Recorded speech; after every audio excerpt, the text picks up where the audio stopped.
Have you ever struggled with disk management on CentOS 9? Yes, it can be tricky.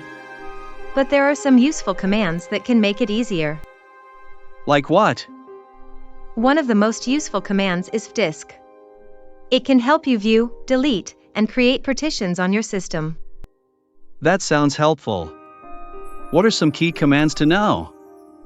Some important ones are fdisk-l to list all existing disk partitions, fdisk/dev/sda to check available fdisk commands, and fdisk/dev/sdan to create a new partition. Those are great commands to know. What else can fdisk do? You can also use fdisk/dev/sdad to delete a specific partition, fdisk/dev/sdap to print the entire partition table, and fdisk/s/dev/sda2 to check the size of a partition. Wow, I had no idea fdisk could do so much. Is there anything else?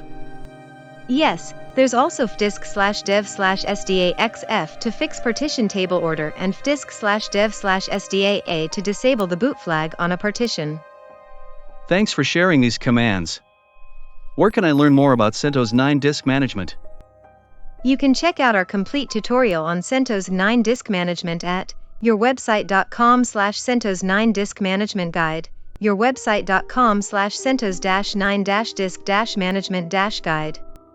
It provides hands-on experience and expert insights to elevate your CentOS disk management skills.